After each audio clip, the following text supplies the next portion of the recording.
John, in 13 or 40 years at Rupp Arena, there's only been 13 undefeated seasons. You have 5 of them. Can you speak to what it means to come in here and be so dominant? We've got really good players. That's why the year we weren't undefeated, that was on me. We've had really good players, and we were just trying to win the next one. I didn't even know we were undefeated. That's what we are. That's great. John, can you talk a little bit again today about the play of Scal? Kind of, you said Thursday didn't practice very well. I assume yesterday he must have. He was okay. I thought he was too worried about a matchup with him and Ben instead of just love that you're playing. Be excited. You're playing now, and you're an integral part of what we're doing. Be excited. That's what I got on him about after practice, and he was great. Here's a kid that's taken a lot of grief and goes for 18 and 9 and 6 blocks. Like, he looked really good in that game, and he's getting better. The biggest thing, folks, if you understand that it's 2 things. We try to empower our team. South Carolina empowered them. There were things that happened today that they called on their own, not from the bench. And when we had a timeout, I told them, I said, you know what? I love it. You feel... Somebody got something beeping? What is it, smoke alarm? What? HVAC. What? Air conditioning.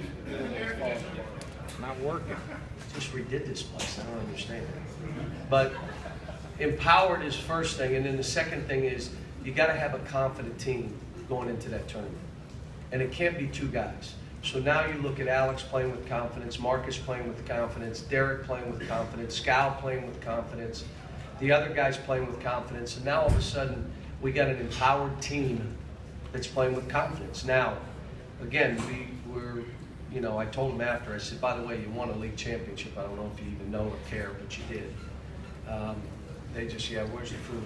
They don't care. They just want to go on to the next thing. So, but it was a good win and a good game.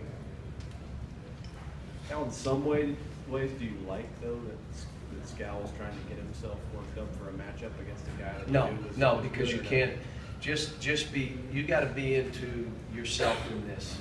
You can't, you can't worry about the game the day before, lose sleep, worried about anxiety. You just got to stay in the moment and be the best you can be. He's beginning to be the best he can be. I'm really proud of him because it's been hard. And the reason he started is because he had an unbelievable practice.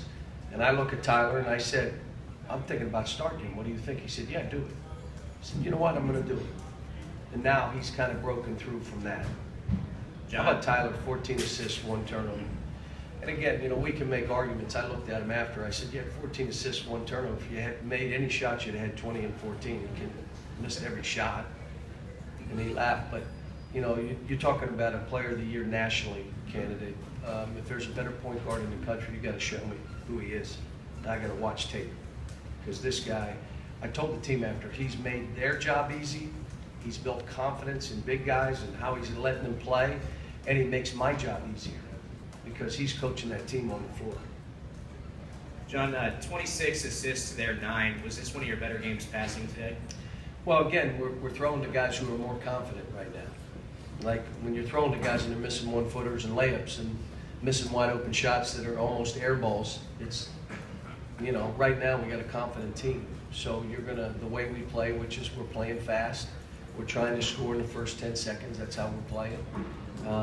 But we're also grinding it. I mean, we shot 52%, 53, and the reality of it is we were probably about 56, 57 until we missed about 3 shots in a row at the end.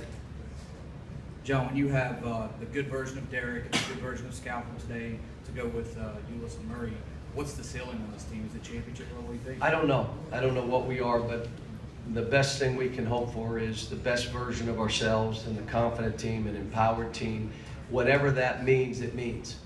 And we got to live with what that means. I mean, there are other really good teams in the country, but right now, you know, there's 15 teams better than us. I got to see them. I mean, we're pretty good right now. We've had one game where, you know, or we'd have one more. John, of all the players you've coached, and and watched, where is Jamal as a shooter, just a pure shooter from the perimeter? He's more than a shooter, he's a scorer, but what we're getting him to do is catch and shoot. In the rest of his game, where he's getting the ball by people, where he's scoring from the foul line, where he's doing those kind of things, have really made him the most efficient player. Now, let me say this.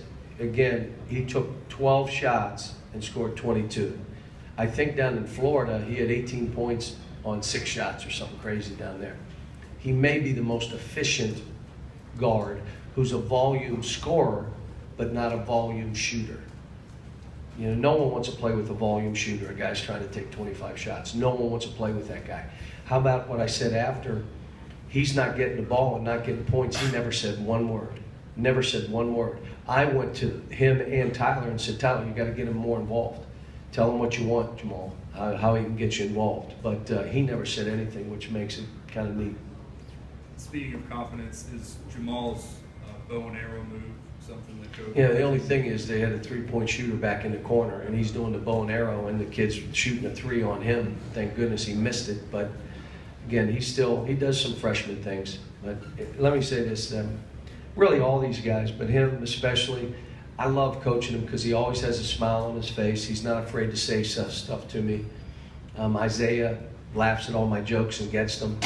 Some of the guys just, they have no idea what I just said, and he's laughing with me, so he and I laugh together. But, you know, I want them all to do well. I want them to be the best version of themselves. I want to be able to go in games and, you know, heated games and, you know, against an opponent that's unbelievable, and you're going to war and you know, all right, let's go do this. And that's where we're getting to. And it's what we try to do every year. You know, there's some years that we may not be like this, but, you know, I can remember 13, 14, and we went into that tournament just starting to play well. I mean, this has been, you know, a pretty good effort.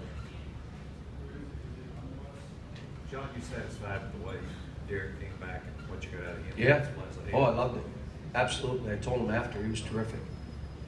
We all were in a huddle. You shoot the ball. If you don't shoot, you're coming out. Let it go. It doesn't matter if you make it or not. You just got to get comfortable shooting balls. If you're covered, that's different. You're not passing up ball faking on open shots. And the team finds him and, you know, he lets it go. He's really made us different. John, how has your relationship with Jamal changed from the start of the year? No, he's been great. I mean, it's been hard on him because I had to get him to think different in how he played. From shot selection to casual play at times to trying to make the hardest play instead of the easiest play, degree of difficulty on shots. How hard can I make this to make it look? That's done.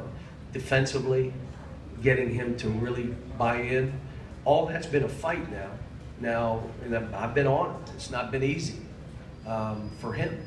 But you know what? He wants to be coached. Tell me. You know, he wants to be coached.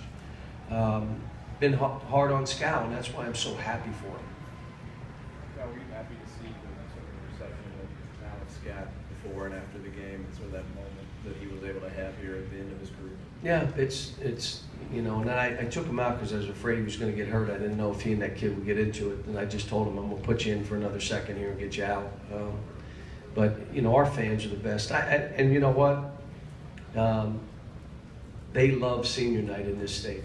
It's a big deal. Senior night's a big deal. Bigger deal for our fans than those players. They'd rather have been drafted already. You want me to lie, I'll lie. And then come back and get their degree. But the great thing for Alex, he graduated in 3 years. He's been a part of this program and seen all the highs and lows of it. He's made unbelievable friends, and he's going to be a professional basketball player. It's kind of neat to see, and neat to see how much he's grown. Today, and for the first time, he struggled early, and he changed it, and then he became a beast.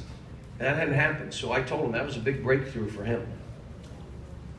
Anything else? John, one other thing about Jamal. How good of a sign is it that he only took one shot in the first half, and you're up 9 at the break? Well, but again, he's the guy that creates the gap for us to be up 20, he and Tyler. But the other guys playing with confidence, you know, you can still be up if they're not getting shots or making shots. And like I said, we tweaked some things, we did some things to try to get some of this stuff changed, and the kids are responding to them and doing great. John, it feels like your team went from lacking confidence to being supremely confident overnight. Was there a defining moment or anything like that? Well, first of all, we did, there's two parts of it. First of all, they got to understand their confidence comes from within, not exterior. It's not someone else that builds your confidence. And it's not someone else that takes your confidence away. By working hard, what a coach can do is drive them to do more than they think they can do, to push them so they look at themselves and say, wow, I didn't know I could do this. Man, this is making me better. I love this. And you can be hard on them. You can challenge them. You can be tough. That helps them build their own confidence. When they build their own confidence, there's nothing I can say or you can say or a fan can write or say that takes it away. They have their own confidence. So we had to explain that to them because I think a bunch of them were thinking exterior things were making my confidence wane. No, it isn't. No, that's your excuse, but no one here's buying it. The second thing as a coach is you put them in positions that they can build. Don't have them do stuff they can't do, because that doesn't play into them building their own confidence, because it's hard work, demonstrated performance on the court, in games, that builds their confidence. So my job is to drive them. Second thing is to put them in a great position, but they have to understand, I don't build your confidence, and I don't take your confidence away. You do that yourself. And we kind of went at it, and then we tried to tweak a couple things that put them in better positions for them as individual players. And should have done it earlier, I didn't. I'm still figuring out this team. But I'm proud of them and proud of what they've done. Thank you. LSU